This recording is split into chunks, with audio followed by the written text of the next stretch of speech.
vamos falar sobre a cortina do eu. E hoje eu vou falar especialmente do seu Flávio, que veio aqui me assistir, junto com os amigos dele. Muito bem-vindo, todos os senhores, tá? Muito obrigada pela presença. E todos aqueles que estão aqui pela primeira vez também, sejam todos bem-vindos. Então, nós vamos falar sobre essa lição de Emmanuel, que é sobre a cortina do eu. O que é a cortina do eu? A cortina do eu. Olha só, vocês estão vendo ali na figura, a cortina do eu só vê a mim mesmo. Ela separa, ela não quer ver o meu semelhante, ela só quer ver a si própria. Ela não pensa nas necessidades do outro.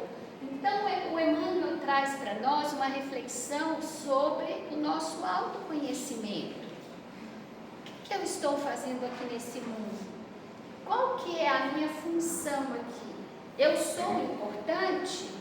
Claro, todos nós, cada um de nós aqui somos extremamente importantes. Quando eu acerto, eu sou modelo.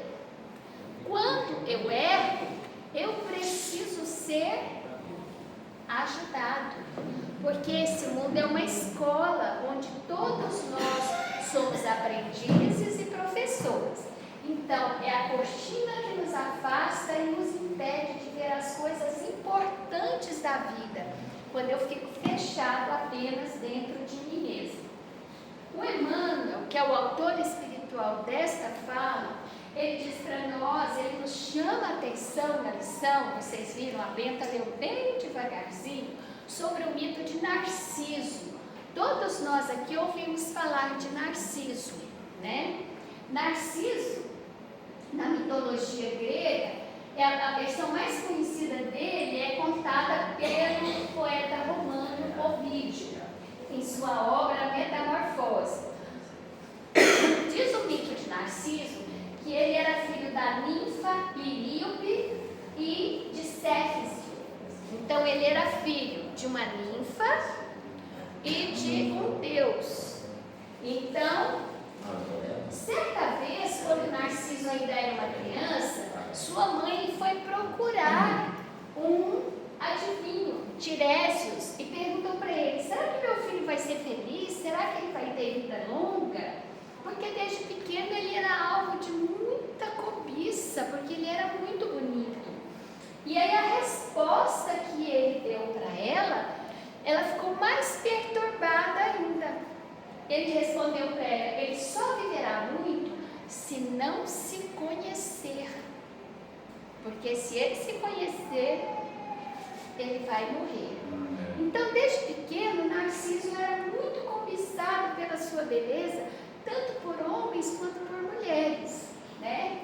E conforme os anos foram passando, ele foi ficando muito arrogante, muito senhor de si, achando que ele era a coisa mais bonita e mais bela do mundo. Então, um dia, uma ninfa chamou aos deuses, porque o Narciso ele tratava muito mal. Ele era um semideus, né? Ele era filho de um deus do lago com uma ninfa. E aí ele tratava muito mal os outros seres, tanto animais quanto seres humanos. E aí uma ninfa falou assim: olha, Narciso precisa ser punido. E aí ele foi punido pelas mãos de Nemesis, a deusa da vingança. O que ela fez? Durante um passeio pelo bosque, ela fez com que Narciso encontrasse uma fonte de água. E aí, a hora que ele encontrou essa fonte de água cristalina, ele foi olhar para ela. E o que aconteceu? Quando ele se debruçou e olhou para esse lago, aquele lago era tão limpo, que se tornou um espelho. Aí ele viu a sua própria imagem. Lembra o que a mãe dele recebeu de resposta? Que ele viveria muito desde que ele não se conhecesse. E aí ele viu a sua própria imagem e se apaixonou pela sua própria beleza. Ele se apaixonou pela sua própria beleza e ele achou que era uma outra pessoa, e ele queria aquela pessoa para ele, porque ele era muito ambicioso. ambicioso, muito orgulhoso. E aí ele ficou ali naquele lago, preso, olhando. E o que aconteceu? Ele não comia, ele não bebia, ele não dormia, porque ele queria aquele ser que ele estava enxergando para ele.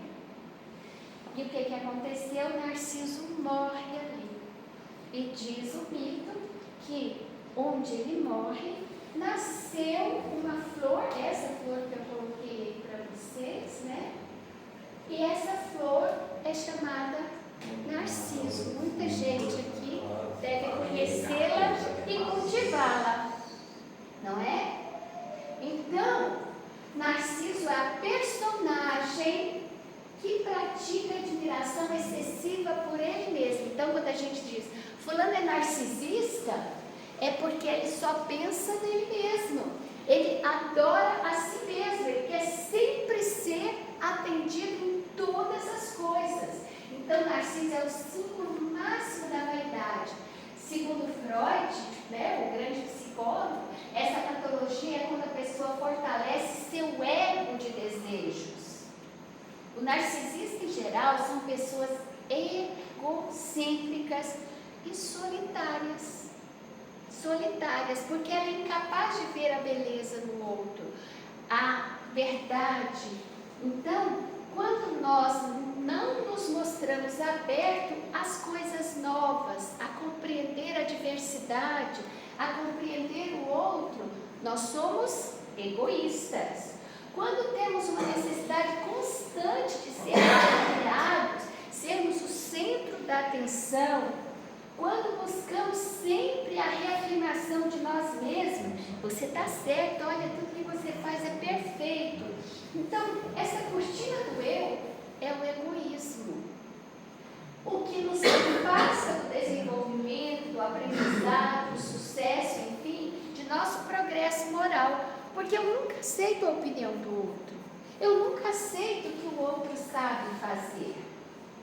Então, vamos fazer algumas reflexões aqui.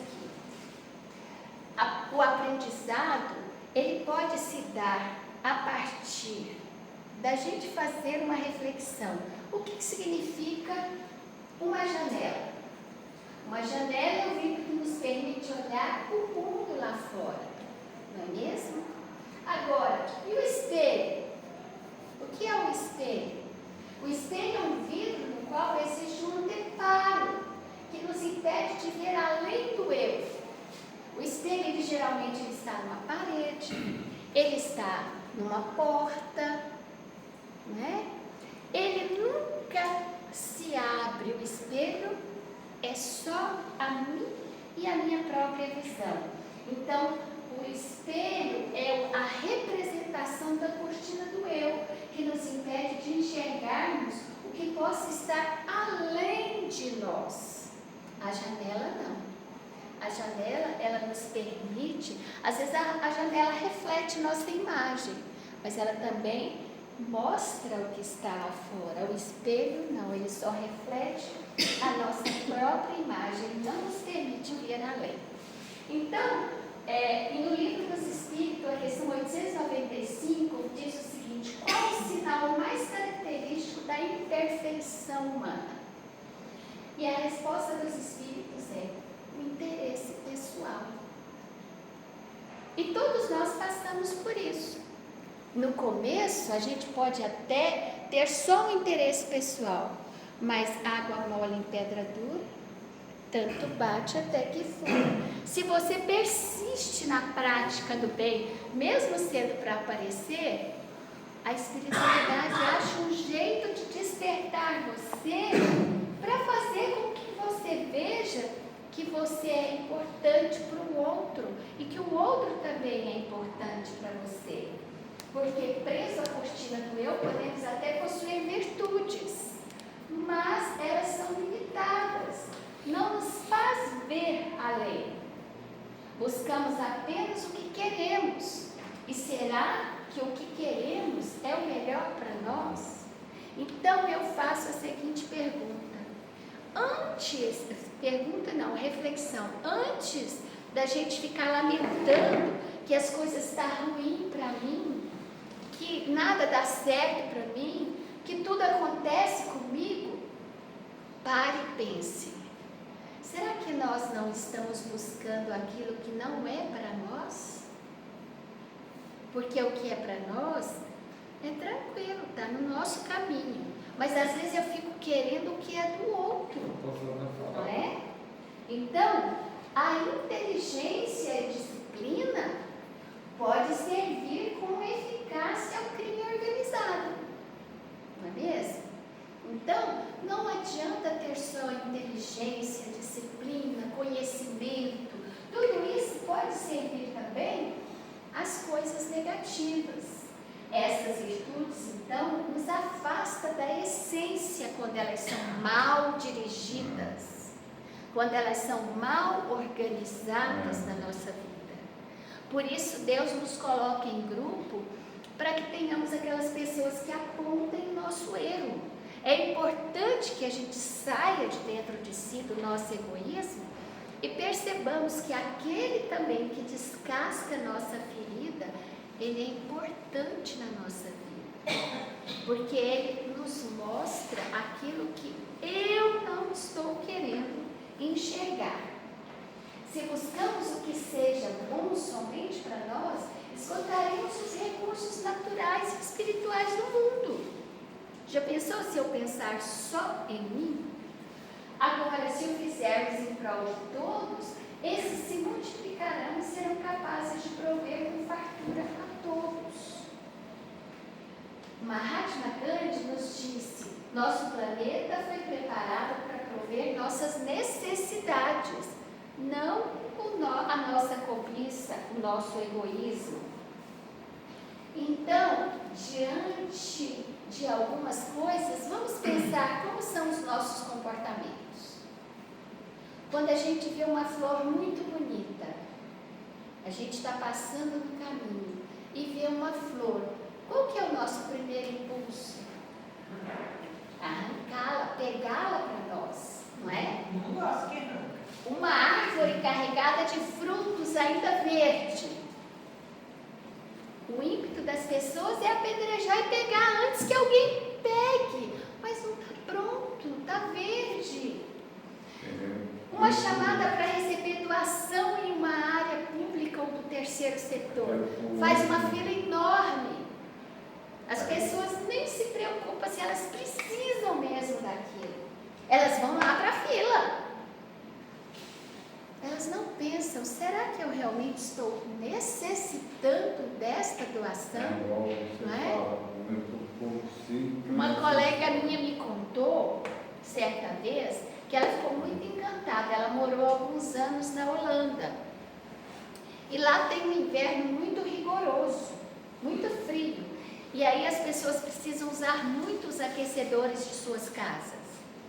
E aí quando chega a época do clima do outono e do verão, a prefeitura chama as pessoas para negociar a sua conta de energia.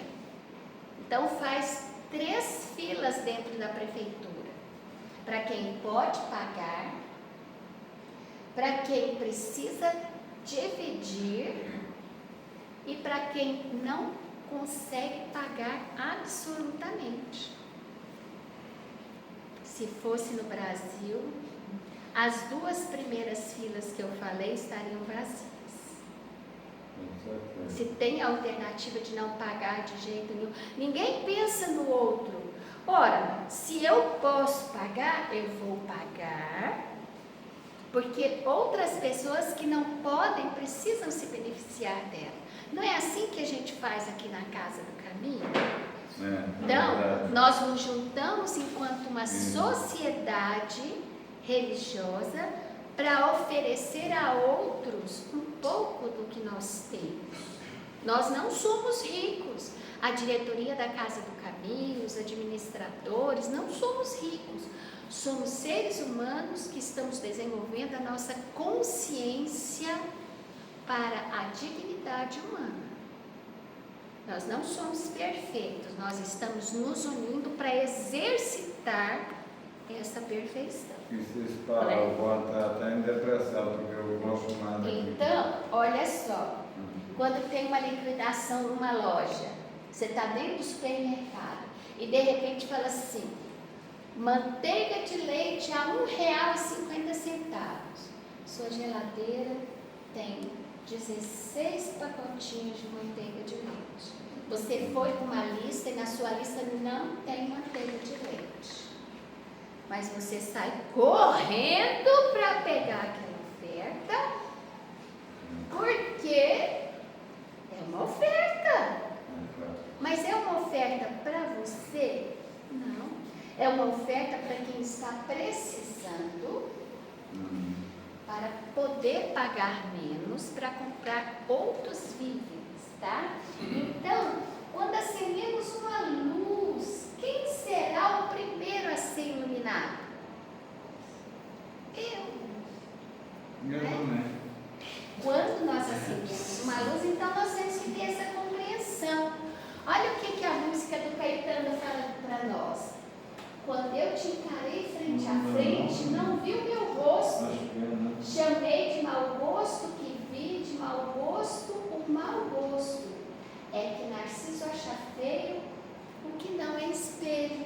Então, o Caetano nessa música já está mostrando para nós o quanto que a gente é egoísta, né? E só consegue achar belo, bonito, o que se assemelha a mim. Ele está falando dele, de uma condição de quando ele veio da Bahia para São Paulo e achou tudo muito esquisito. Que povo estranho, que lugar estranho. E um outro exemplo que nós temos é um romance de Érico Veríssimo, Olhai os Lírios do Campo, que conta a história de Eugênio, que era um rapaz. Vocês aqui, eu acho que uma grande maioria, os muito jovens talvez não tenham lido esse livro, mas nós, Olhai os Lírios do Campo, porque nós tínhamos que ler para prestar o vestibular. Vários livros, inclusive, né, esse do Érico Veríssimo. Lá conta a história de Eugênio, que é um moço que foi filho de criação e que lutou muito e que ele teve seus méritos, mas ele era muito narcisista, muito egoísta, ele queria vencer na vida. Ele teve uma grande paixão, mas ele preferiu casar com uma moça rica do que casar com um grande amor dele, que era uma médica pobre. E acaba que a vida dele vira um caos, né? É claro que nós não devemos abandonar a lei do trabalho pessoal, não é isso. Nós devemos lutar sim para sermos cada vez melhor, mas precisamos, entretanto, dar um sentido divino e humanitário às nossas construções pessoais. Nós precisamos compartilhar, fazendo-me feliz, mas também o outro feliz, não é? Então, quando desprezamos o real sentido da nossa vida, nos perdemos na dor. É aquilo que eu falei para vocês. Será que a gente não está buscando o que não é para nós? O que não me é dado adquirir? Todos nós queremos, às vezes a gente procura as pessoas que têm habilidades psíquicas para que elas nos digam os números da Mega Sena, da Loteria Federal. Ora, se fosse para que nós fôssemos ricos, nós já teríamos tido essa oportunidade. Se não a temos, é porque não a precisamos. Não vamos cavar com a própria mão buraco para a nossa vida. Eu não preciso também, vocês precisam. Então, o Eugênio poderia ter sido verdadeiramente feliz, vencido as adversidades e conquistado suas ambições com a força do seu verdadeiro amor. Quando a gente tem um amor perto da gente, a gente luta mais, não é? Um pai, uma mãe, um irmão, uma esposa, um companheiro, nos dá mais ânimo, não é? Então, outro exemplo que eu trago para vocês é Viktor Frank, um neuropsiquiatra psiquiatra austríaco, criador da logoterapia, que é uma psicoterapia orientada para o espírito. Ele escreveu um livro chamado Sentido da Vida, onde ele narra que se você tem o porquê, quando você sabe o porquê das coisas, o como você vai fazer fica mais fácil. Então, por que você está fazendo isso? Por que você está vivendo assim? Às vezes a gente fala assim, ai, mas é que eu não dou conta de fazer diferente. Pare e pense, você já experimentou fazer diferente? Ah, mas eu não dou conta. Eu não vai dar conta nunca, não é? Então, ao compartilharmos nossas esperanças, ajudamos a soerguer os outros. Então, as experiências dela, deles, nossas, compartilhadas, vai fazendo o seguinte: olha, se ela conseguiu, eu também vou conseguir. Eu também vou tentar nas minhas expectativas. Não a mesma coisa que ela, ou que ele, ou que qualquer um. Não, dentro daquilo que eu tenho para mim como meta. Talvez seja semelhante, talvez seja absolutamente diferente, mas por que não? Então, buscamos e compartilhamos o equilíbrio interno. Então, quando a gente divide, quando a gente compartilha, nós nos alicerçamos uns aos outros. Na questão 919 do Livro dos Espíritos, o Kardec pergunta qual o meio prático mais eficaz que tem o homem de se melhorar nesta vida e de resistir à atração do mal.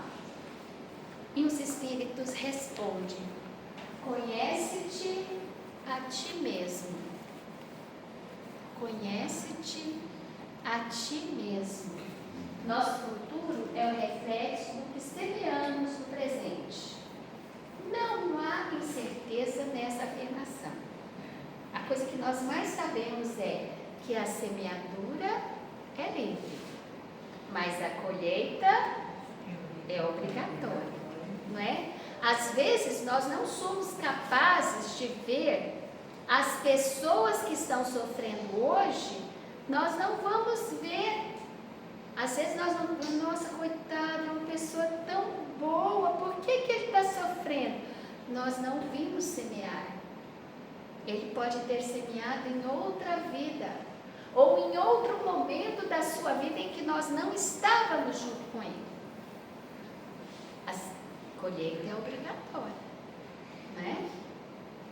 E às vezes nós não vemos também quando a pessoa semeou e fala, fulano tem uma vida tão boa, não sofre nada, não sei o que ele fez. Que é uma pessoa inútil. Ele semeou antes, você não estava presente quando ele semeou. Você não viu, ele está colhendo agora porque ele merece, tá? Então, Santo Agostinho nos diz, a autoanálise é fundamental para o nosso crescimento. Tanto que ele dizia que nós deveríamos todos os dias, ao deitar, pensar, será que eu prejudiquei alguém?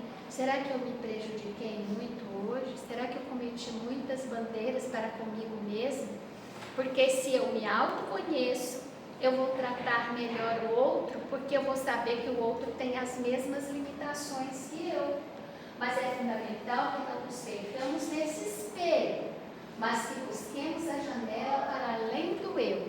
Não é só olhar só para dentro de nós, não. É buscar no outro também condições de nos fortalecer. Devemos buscar o sentido da vida para além de nós e de nossos ecos, tá? Do que a gente acha que é importante. Helena Blavatsky, me ajuda a pronunciar essa palavra. Blavatsky, ou Madame Blavatsky, é uma escritora russa que sistematizou a teosofia, que é uma doutrina espiritualista de caráter sincrético, ou seja, tem várias doutrinas misturadas. Ela fala do fenômeno da separatividade E ela diz assim: não existe lá fora. Não existe lá fora. Tudo que atinge o outro também me atingirá uma hora. Também vai refletir em mim, tá? É como se jogasse uma pedra no rio. As ondas, mas a gente não percebe, mas ela vai refletir lá na beira do rio. E mais leve, mais reflete. Então não existe lá fora o papelzinho de balinha que você joga fora. Ah, só esse papelzinho. Aí 5 bilhões de pessoas falam assim: é só esse papelzinho, não é? Então, outro termo muito usado na psicoterapia é o da lógica do condomínio. Nós estamos sempre prontos a formarmos panelinhas, grupos fechados, defender apenas os que pensam e vivem como eu. Isso é uma grande ilusão. É exatamente sobre isso que o Emmanuel está nos pedindo para refletir. A cortina do eu, do nosso, do meu grupo, meu time, minha família, meus filhos. Quando disseram para Jesus: sua mãe e seus irmãos estão lá fora, te chamando, te procurando. E o que ele respondeu? Quem são os meus irmãos? Quem é a minha mãe? Ele chamou a atenção das pessoas porque ele estava trabalhando para o Pai dele, que é o Pai de todos, não é? E no entanto, quando Maria quis arrumar um emprego para ele no comando maior religioso, porque ele tinha o dom da palavra, ele esperou a mãe na porta, falou: mulher, por que você foi buscar para mim serviço no templo? E aí ele fala: pai, para José, amanhã eu começo a trabalhar com você na marcenaria. E se tornou marceneiro, porque ele não estava nesse mundo para ficar nas glórias dos templos, e sim junto com os mais necessitados. Então a cortina do eu limita nossas possibilidades, torna o nosso mundo pequeno, nos permite apenas ver através do espelho. Nunca enxergamos a janela e a vastidão que ela pode nos mostrar. Em Mateus 25 diz o seguinte: qualquer bem que fizeres a um dos pequeninos, é a mim que faz. Então, quando você ajuda outro, você está sendo visto por Deus. É Ele que vê. Não se preocupe, tá? Então, podem caluniar você, te tratar mal, falar mal de você. Pare e pense. Emmanuel falou isso para o Chico uma vez, quando ele estava muito triste, muito chateado com as calúnias, com as falações das pessoas. Ele disse para ele: você acha que você é mais importante que Jesus? E Chico ficou caladinho, nunca mais reclamou. Então, precisamos aprender a sentir a dor do nosso semelhante, nos colocarmos em seu lugar, a perceber nosso planeta como uma casa comum, compreendermos o sentido da equidade, permitindo a dignidade humana. O que é a dignidade humana? É permitir que o outro seja o outro, até que ele acorde. Porque nós não vamos conseguir modificar as pessoas. As modificações, elas se dão de dentro para fora e não de fora para dentro. Você não consegue nem modificar a carne da sua carne, que são os seus filhos e filhas. Como é que você vai modificar outras pessoas? O educador é aquele que aponta. O educando vai ou não, se ele enxergar, né? Então, precisamos proteger os mais humildes e conectados que nós, sejam eles seres humanos, animais ou vegetais. Respeitar os recursos naturais que nos são oferecidos como patrimônio incomensuráveis.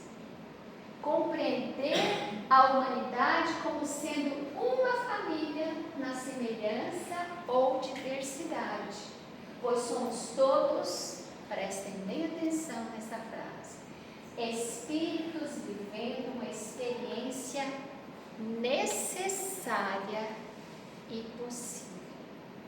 Portanto, não diga, eu não dou conta mais da minha vida.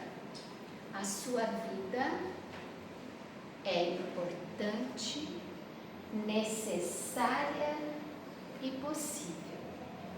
Que a paz de Jesus esteja com todos nós. Yes.